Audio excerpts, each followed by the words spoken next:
جب be be زینب سلام اللہ علیہا کی آمد ہوئی تو اللہ کے رسول نے ہاتھوں میں اٹھا کر بی بی زینب سلام اللہ علیہا کا ماتھا چوما اور امام علی اور بی بی فاطمہ الزہرا سلام اللہ علیہا سے فرمایا کہ اس میری نواسی کا چہرہ ہو بہو خطیۃ الکبریٰ سلام اللہ علیہا سے ملتا ہے۔ پھر بی بی فاطمہ نے عرض کیا، بابا جان اس بیٹی کا نام کیا رکھیں؟ حضور پاک نے فرمایا، جیسے حسن و حسین کا نام اللہ نے جبریل کے وسیلے سے بتایا تھا ویسے ہی اس میری نواسی کا نام بھی اللہ بتائے گا۔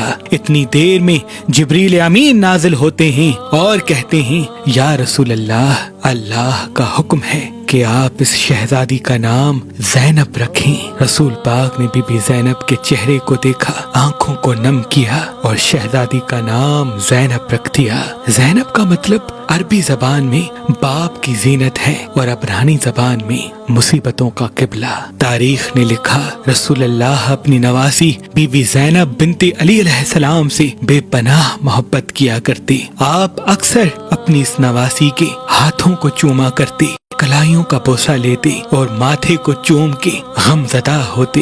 بس دور بدلتا گیا۔ جب آپ کی عمر مبارک بلوغیت تک آ پہنچی تو امام علی علیہ السلام نے اپنے بھائی جعفر کے بیٹے عبداللہ سے آپ کا نکاح کروایا۔ حضرت عبداللہ ابن جعفر بنی ہاشم کے سب سے بڑے تاجر تھے اور آپ کی جاگیر مختلف ممالک میں ہوا کرتی تھی۔ شام میں بھی آپ کی زمین ہوا کرتی تھی، مصر میں بھی آپ کی زمین ہوا کرتی تھی اور آپ کا کاروبار مختلف ممالک میں پھیلا ہوا ہوتا تھا۔ نکاح کے وقت جناب عبداللہ فرماتے ہیں، یا علی، میں نے سنا ہے کہ بی بی زینب کبھی کوئی چیز نہیں مانگتی، لیکن میں انہیں حق مہر دینا چاہتا ہوں۔ آپ ہی تجویز کریں کہ میں حق مہر میں کیا دوں۔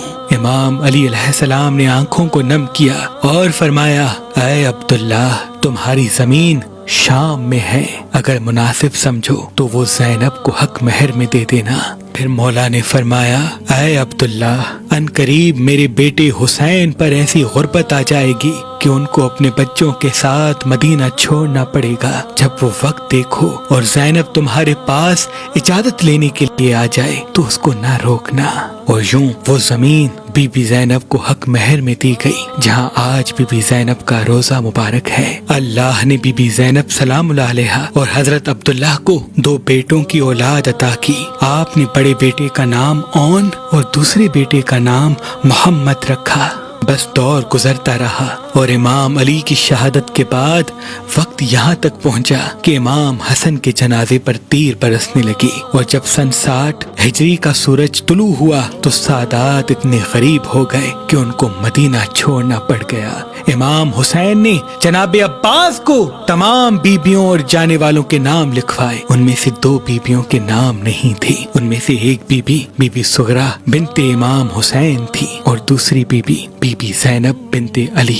جیسے ہی بی بی زینب نے اپنا نام جانے والی بیبیوں میں نہیں دیکھا تو دوڑتے ہوئے اپنے شوہر حضرت عبداللہ کے پاس آئی اور فرمانے لگی، اے عبداللہ، میں نے آپ سے کبھی کچھ نہیں مانگا، لیکن آج میرا بھائی بے وطن ہو رہا ہے، مجھے اجازت دو کہ میں بھی اپنے بھائی کے ساتھ چلی جاؤں۔ جناب عبداللہ نے کہا کہ آپ کے بابا نے مجھے پہلے ہی بتا دیا تھا کہ ان قریب حسین مدینہ چھوڑ دے گا اور اس وقت زینب کو ضرور اجازت دینا۔ اے زینب جا، تیرے بغیر کربلا مکمل نہیں۔ بس بی بی زینب جناب عبداللہ سے اجازت لے کے جیسے ہی جانے والے قافلے میں شامل ہوتی ہے، بی بی سغرا سلام اللہ علیہا امام حسین کو لپٹ کے روتی ہے اور فرماتی ہیں، اس اتنی بڑی حویلی میں میں اکیلی کیسے رہوں گی؟ امام حسین نے بی بی سغرا کا ماتھا چوما اور فرمایا، اے میری بیٹی سغرا، تیرا چہرہ میری ماں فاطمہ الزہرا سلام اللہ علیہا سے ملتا ہے اور میں نہیں چاہتا کہ میری ماں کی ہم شکل بیوی بازاروں میں قیدی بن کے جائے۔ آپ کو یہیں رہنا ہوگا۔ بس یہ قافلہ چلتا گیا۔ جیسے ہی مدینے سے باہر گیا اور مکے کے قریب پہنچنے لگا، اتنے میں آواز آتی ہے کہ یا حسین رکیے۔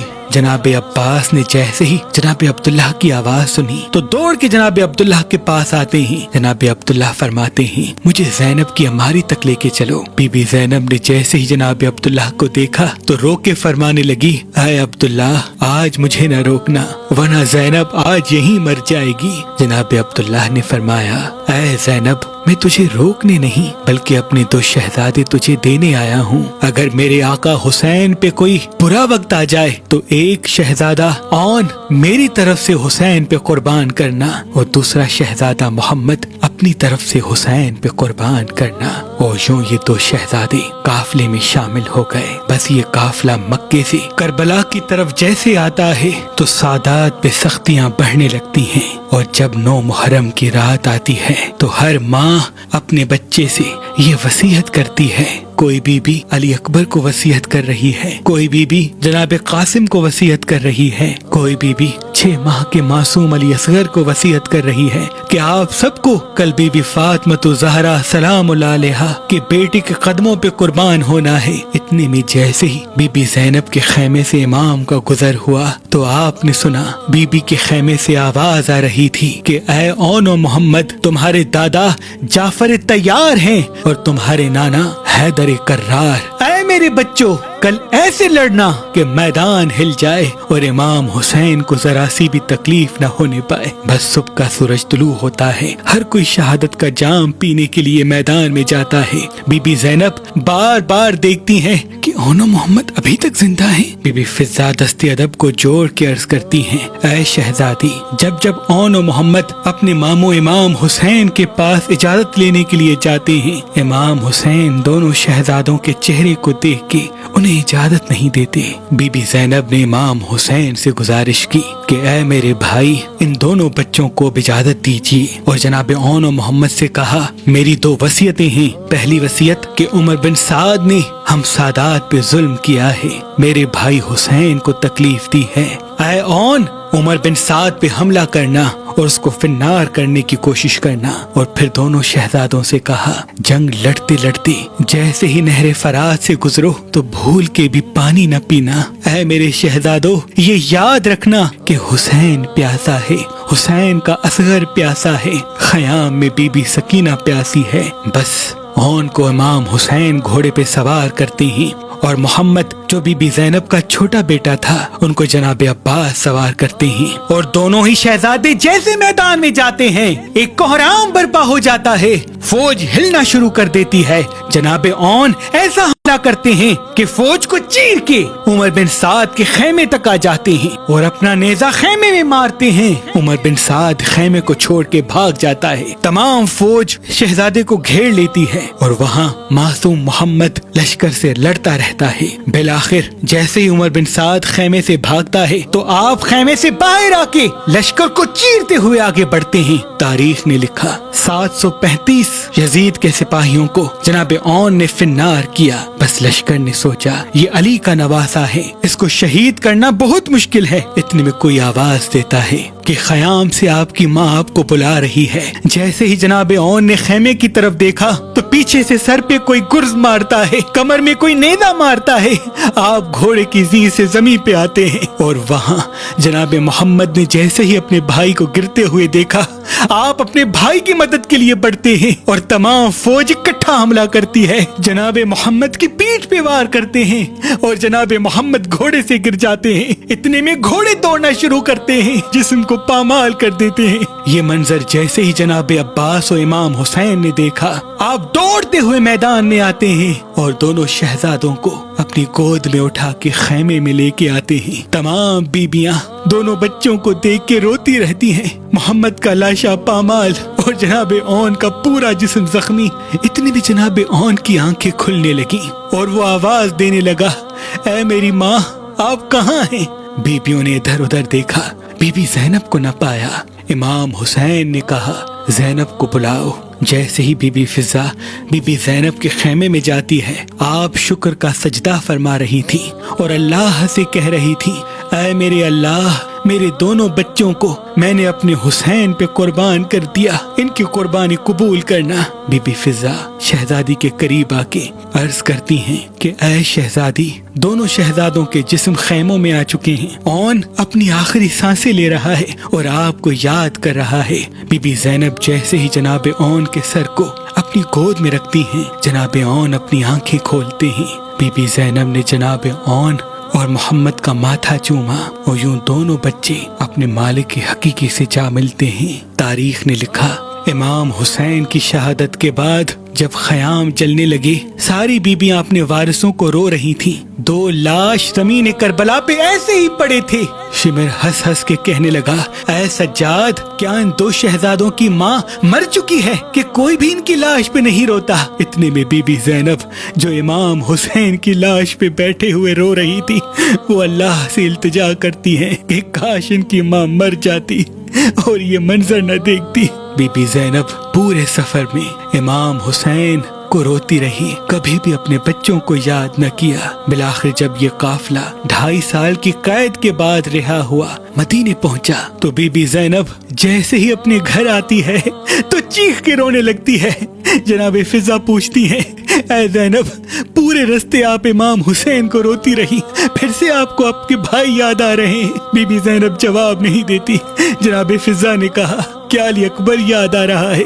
بی بی زینب جواب نہیں دیتی. بس آپ چلتے چلتے ایک حجرے میں جاتی ہیں جہاں چھوٹے سے مسلے رکھے ہوتے ہیں. آپ دونوں مسلوں کو سینے سے لگا کے روتی ہیں اور کہتی ہیں جب جب میں گھر آتی تھی مجھے میرا اون سینے سے لگاتا تھا، مجھے میرا محمد سینے سے لگاتا تھا. آج نہ اون ہے نہ محمد ہے، آج مجھے اپنے بچوں کی یاد آ رہی ہے. جناب عبداللہ بی بی زینب کے قریب آتے ہیں اور فرماتے ہیں اے زینب ہمارے بچے امام حسین پہ قربان. بس آپ بی بی زینب کے ہاتھوں کو جیسے ہی پکڑتے ہیں تو زمین پہ بیٹھ جاتے ہیں اور رو کے کہتے ہیں اے زینب تمہارے بازوؤں کو کیا ہوا؟ بی بی زینب رو کے فرماتی ہیں جیسے ہی میرا بھائی شہید ہوا ہمیں قیدی بنا کے کوفہ اور شام کے بازاروں میں لے جایا گیا، پتھر مارے گئے، ہمیں باغی کی بہن بلایا گیا. اے عبداللہ ہم پہ اتنے ستم ہوئے جو اگر سفید دنوں پر ہوتے تو کالی راتیں بن جاتی، اگر کالی راتوں پر ہوتے تو سفید دن بن جاتے. اولاد کی اچھی پرورش اور گھر کا خیال رکھنا ایک ایسا عمل ہے جس سے نسلیں سدھر جاتی ہیں، گھر جنت بن جاتا ہے. لیکن اس کے لیے صحیح اور اچھے رشتے کا انتخاب ہونا بہت ضروری ہے. تبھی ہم نے مہربان شادی دفتر قائم کیا ہے تاکہ اچھے لڑکوں کو اچھی لڑکیاں اور اچھی لڑکیوں کو اچھے لڑکے شادی کے لیے مل سکیں. اگر آپ اپنے لیے اچھا اور نیک رشتہ حاصل کرنا چاہتے ہیں، خاندانی رشتہ حاصل کرنا چاہتے ہیں تو آج ہی مہربان شادی.com پہ آئیں، اپنا فارم فل کریں اور اپنے لیے اچھا رشتہ حاصل کریں. اللہ کے کرم سے ہمارے پاس پاکستان سے باہر اور پاکستان میں بھی مختلف مسلک اور مذہب کے لاتعداد رشتے موجود ہیں. وہ لڑکے جو اچھا کاروبار کرتے ہیں، گھر کو سنبھالتے ہیں، عورتوں کی عزت کرتے ہیں، یا وہ لڑکیاں جو ماں باپ کی خدمت کرتی ہیں، گھر کا کام کرتی ہیں اور گھر کو جنت بنا کے رکھتی ہیں، ایسے لاتعداد رشتے اچھے اور نیک خاندان والے مہربان شادی دفتر کے پاس موجود ہیں. مزید معلومات کے لیے مہربان شادی دفتر کے نمبر پہ کال کریں. اللہ آپ کو سلامت رکھے.